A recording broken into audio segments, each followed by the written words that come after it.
Walang preno kung bumatikos. Malalim at makatwirang komentaryo. Mag-ingat ang mga politikong gumagawa ng kalokohan at baka kayo ay tamaan ng Rapid Fire!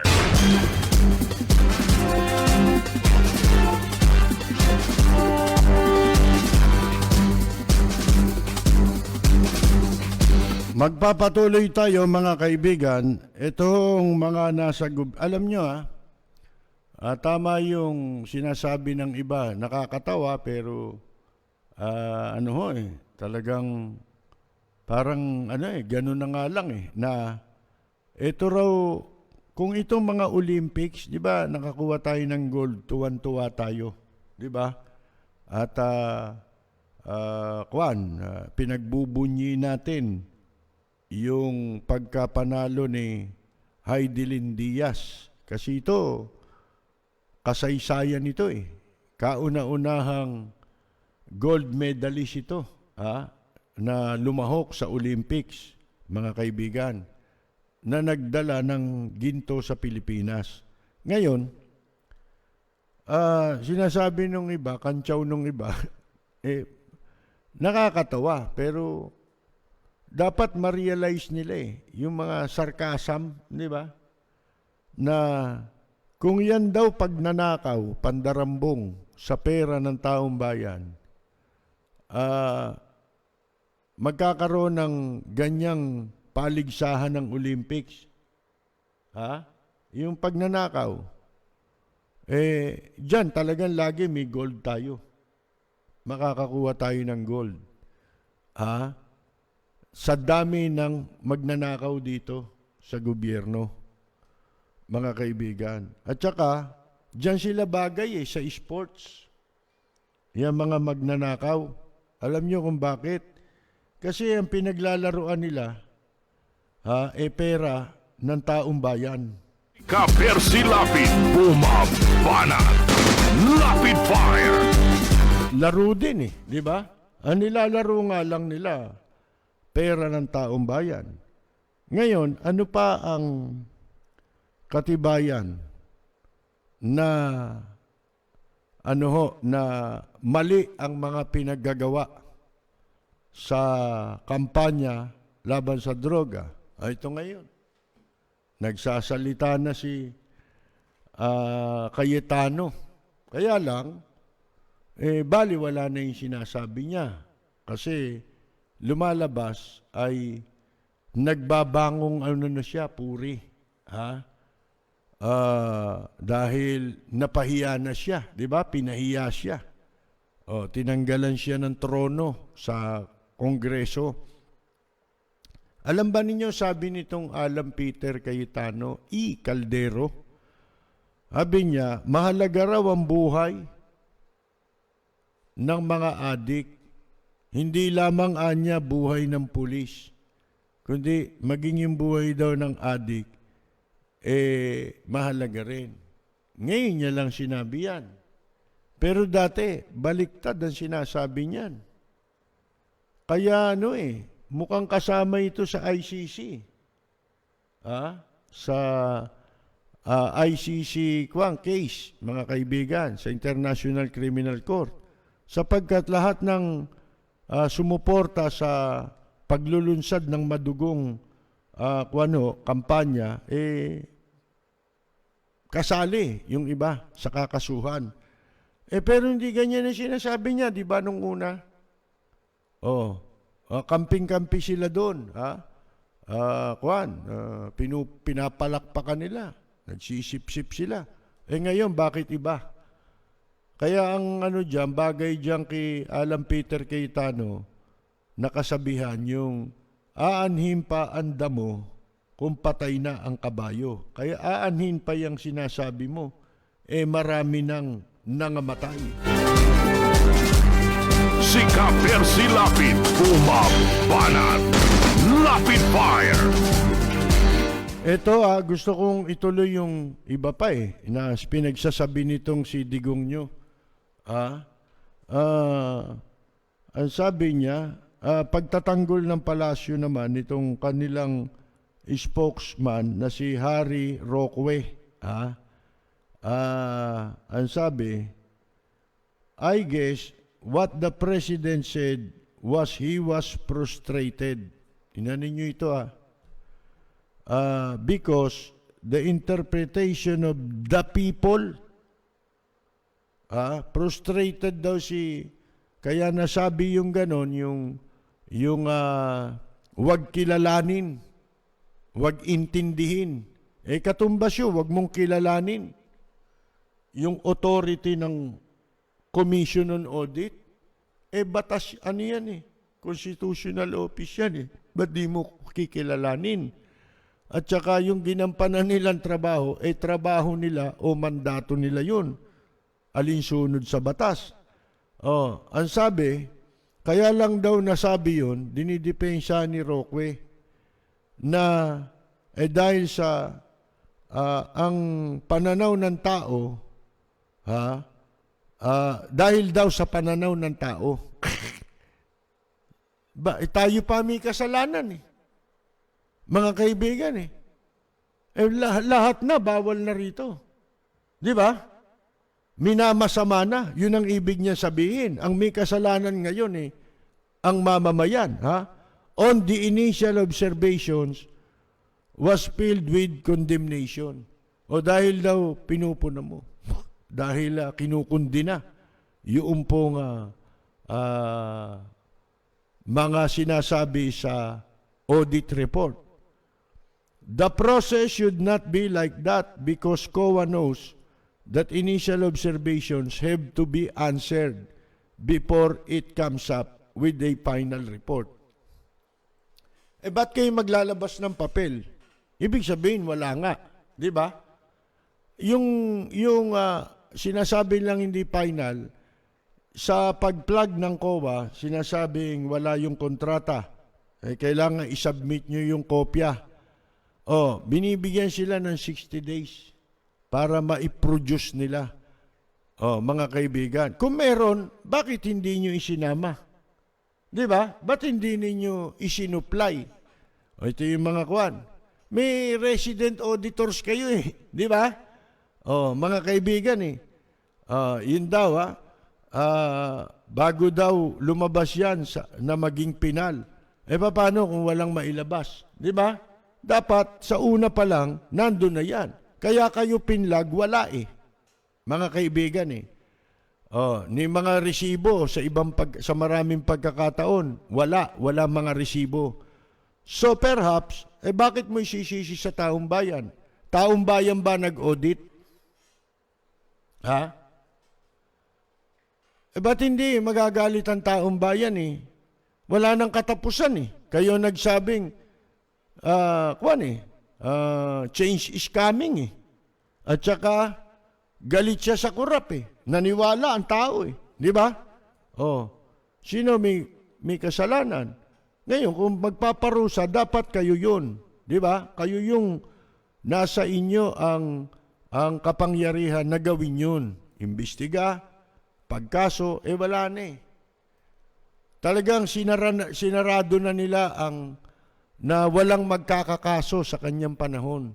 Kaya tama rin ang ICC na ang pakikialam nila ay kapag wala nang gumaganang sistema. Hindi na gumagana yung sistema Yung ba sistema ng Pilipinas? Ngayon lang yan Inimbento lang nila yung sistemang yan sa pamamagitan ng pananakot. Mga kaibigan, sipin mo, di ba, itong COA, ilang beses nang pinagsabihan ng masama yan, di ba? May taga-COA ba rito? Ilaglag na sa hagdanan. Di ba? Papatayin pa. Meron pang ganun salita yan, di ba? Nag-i-express lang daw ng frustration. Doon sa corruption, hindi siya na-frustrate. Na-frustrate siya doon sa COA. Di ba? Baliktad ang reaction Ang dapat maging reaction mo, magalit ka sa corruption Di ba? Kahit na hindi mo pa sinabi noon na galit ka sa corruption, yun ang talagang natural reaction ng normal na tao. Pag normal ng tao, magagalit ka, di ba? May corruption eh. Sa kanya, iba. Oh. Ngayon, ito naman. Sabi, they are looking for MOA, Memorandum of Agreement. So, unnecessarily, hindi raw kailangan yun.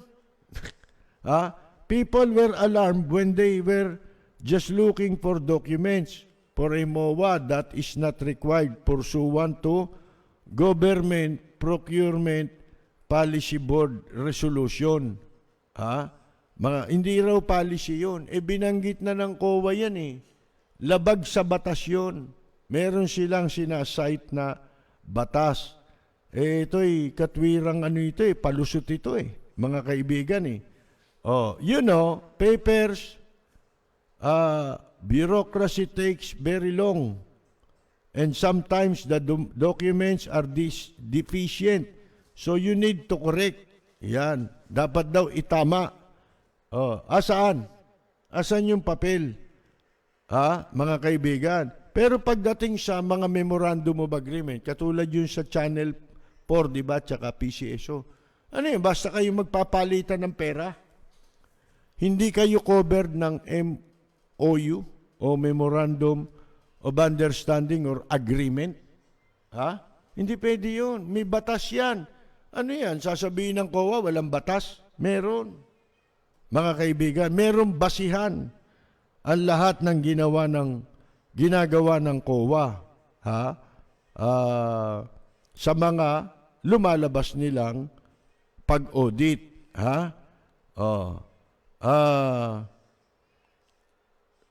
Sabi niya, the President promised that I will protect you people. Ang tinutukoy niyang protect you people, yung mga tao niya It includes your money.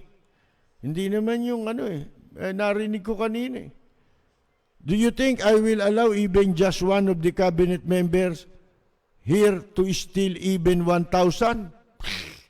Siyempre, liit naman yan. Ba't ka papayag? Magnanakaw na rin lang, 1,000.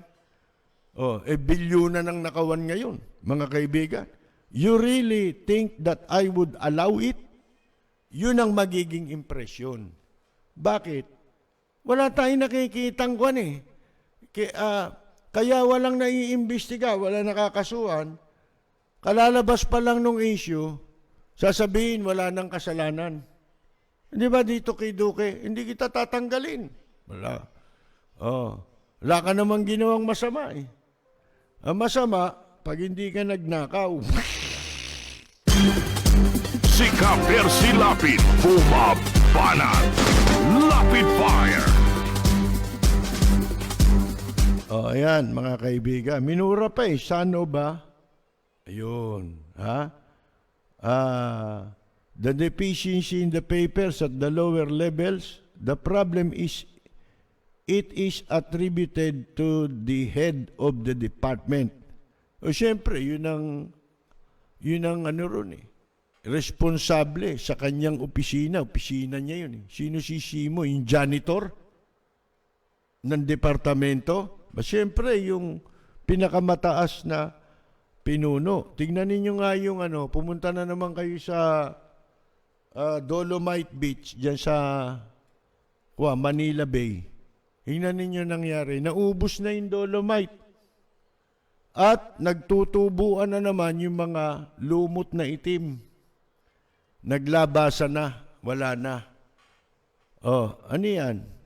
Ano tawag mo dyan? Hindi ba? Tanong nyo kay Mayor Isko. Nandyan siya nung pinasinayaan yan maganda raw yan, di ba? Siya pa ang dyan hindi naman makakapunta yung tao dyan nang hindi pumayag si Isko, di ba? Nagpuntahan yung mga matatanda dyan, di ba? Mga senior citizen. Siyempre, may bayad yun. Hindi naman pupunta ng libre yun, di ba? Yung pandemic, palalakarin mo mula sa bahay nila para lang makapunta dyan sa Manila Bay, tanghalin tapat. Naku po, mga kaibigan, Ayan. Ito naman ang sinasabi ng iba. Kaya nga sabi natin walang accountability kay Digong nyo ang Commission on Audit. Wala siyang jurisdiction dun Hindi niya sakop yun na utusan niya para itigil yung audit sa gobyerno, sa mga transaksyon ng gobyerno. Mga kaibigan. Wala siyang authority na ipatigil ang Commission on Audit sa pagtupad nito ng kanilang constitutional mandate na bantayan ang paggamit ng pondo ng taong bayan at sa pagsasapubliko ng resulta ng kanilang audit.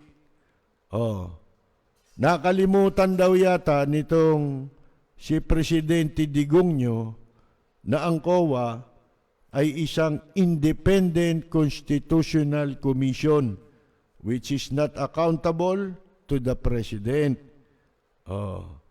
Yun na rin. Yun na rin ang sinasabi natin At doon sa pagsasapubliko ng findings, sabi, the right of the people to information cannot be negated and quashed by invoking that officials should be shielded from corruption by perception. Wala nga namang ganun mga kaibigan, para ipagkaitang impormasyon, hindi nyo pwedeng gawin yan, di ba?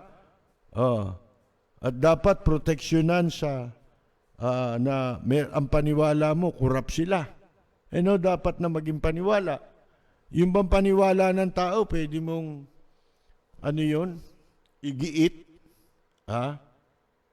Mga kaibigan, hindi mo pwede igiit yun. Parang kredibilidad yan na hindi mo pwedeng sabihin ng isang tao kapani-paniwala, o mapagkakatiwalaan. Hindi pwede yun. Track record ang nagsasabi nun. Di ba? Kaya sa pagpili nga ng iboboto, sinasabi natin, track record. Doon nakabase sa track record ang kredibilidad ng tao. Halimbawa, may mga opisyal, di ba, nagsimula, matagal na sila dyan Simulang konsehal, naging vice mayor, naging mayor, tumaas pa, iba, di ba? Ano ba naging nito? Track record nito. Tapos, tatakbo kang presidente. Presidente na pinag-uusapan dito. Di ba? Hindi na isang syudad lang. Mga kaibigan. Kaya, nagkamali tayo dito, di ba? Davao lang to Naging presidente. Hindi nga pala po pwede. Ganon mga kaibigan Ano ba siya? Nung siya'y konsyal, mahusay ba siya? Hindi ba siya nasangkot sa anomalya? Nung siya'y naging vice mayor, hindi ba siya nasangkot sa anomalya? Ano ba napatunayan niya, mayor? Ako, tatapatin ko kayo. Isa lang naman ang hinangaan ko kay Isko Maliban doon, wala na. Ano yun? Yung pagpapalayas sa mga bumaboy sa bantayog ni Andres Bonifacio. Doon sa Liwasang Bonifacio at saka doon sa monumento pala yun. Yung bantayog nandito sa tabi ng City Hall. Yun lang. Kasi ang tagal kong pinaghirapan yun na kinukundina natin sa pahayagan at sa programa natin. Pagkat hindi yun ang dapat na inuukol na sa ating mga bayani. Dapat silang pinag-uukulan ng paggalang na respeto. At dapat nga kinukuha natin yung kanilang mga simulaing ipinaglaban. Dapat yun, ipinagpapatuloy natin yun. Katulad ni Ninoy Aquino, di ba? Maganda simulain ni Ninoy Kaya lang may mga nagwalang ya. Ang pinatay nila hindi si Ninoy. Nung namatay si Ninoy, kunyari, pinaglaban. Nung napwesto na sila, ang matinding ginawa nila, ang pinatay nila yung simulay ni Ninoy eh. Si Ninoy talagang hindi magnanakaw, di ba? Ang kanyang pangarap binabatikos niya yung katiwalian sa panahon ni Presidente Marcos, di ba? Wala, ibang naging mayor. Dati, pakalat-kalat lang, puro libag, mga kaibigan. Iisa Barong, naging vice president, ha?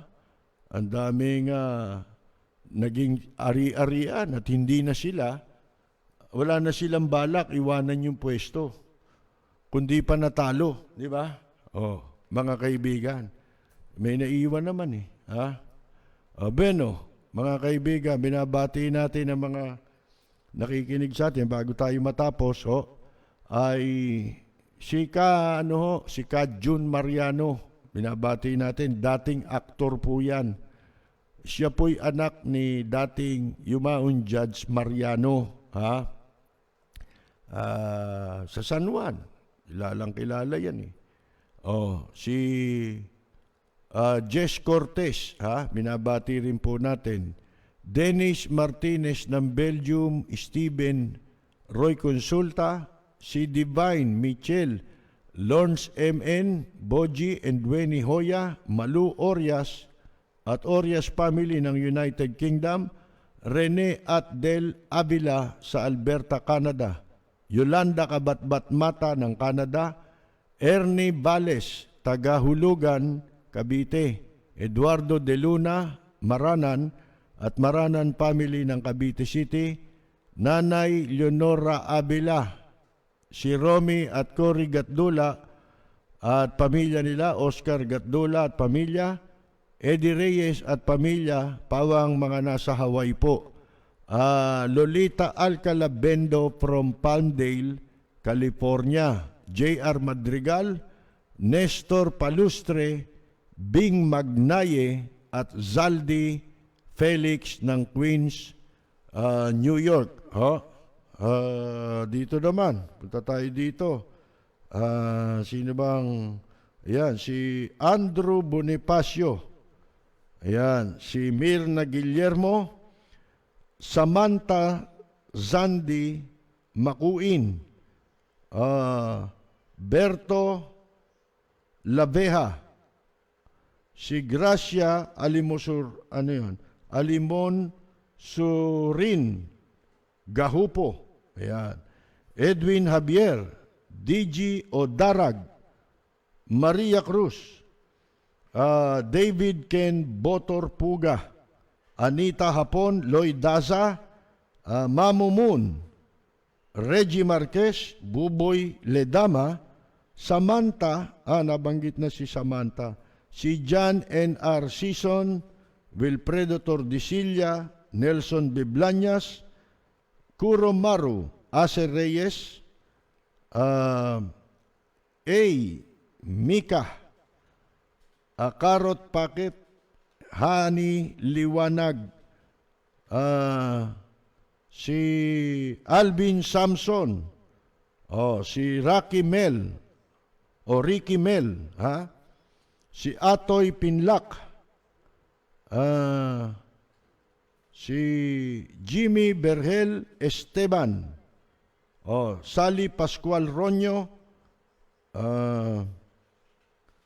si Gracia, nabanggit na si Gracia, si Maria Cruz, yan, Nelly Serran Fami,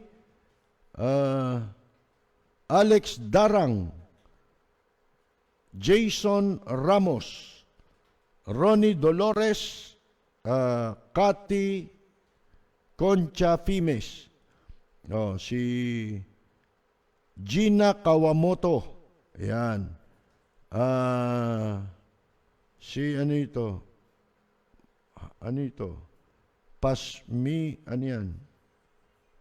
Jimmy Cuevas, ayan, Jimmy Cuevas, nakasulat sa katakana from Germany, ay nanonood daw sila. Si Brenda Espeleta, Berto Laveja, Rosel Molina, Danny Trias na isang musician, veteranong musician ng Family Birth Control. Si Alvin Samson ng United Kingdom.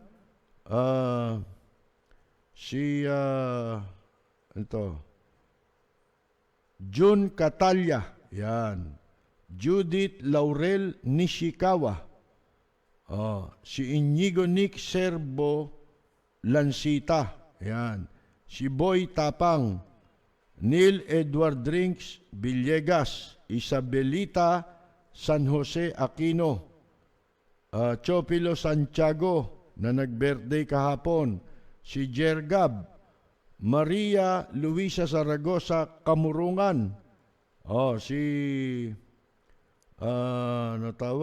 Carmela Tanyida, ayan, Joy Abanto Oceana. Pero po tayo ay wala ng oras. Pasensya na po sa ating mga katropa na hindi natin nabati. Bukas po ulit.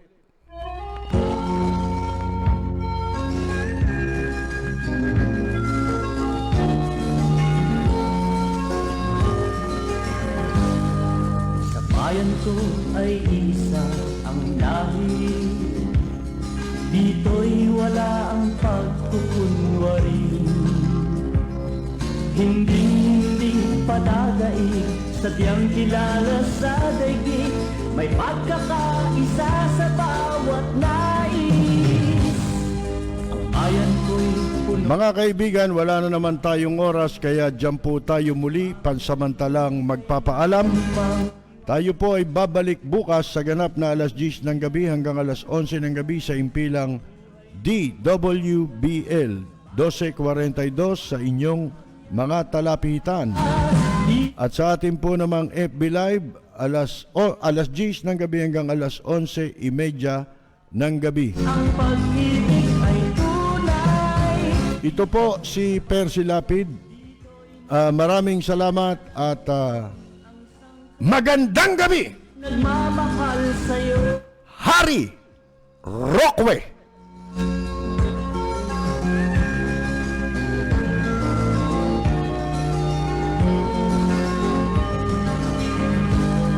Ang bayan ko'y punong-puno ng yaman. Bakit ito'y kailangan pang iwanan? Hindi nga ba't anong sarap mabuhay ng buhay?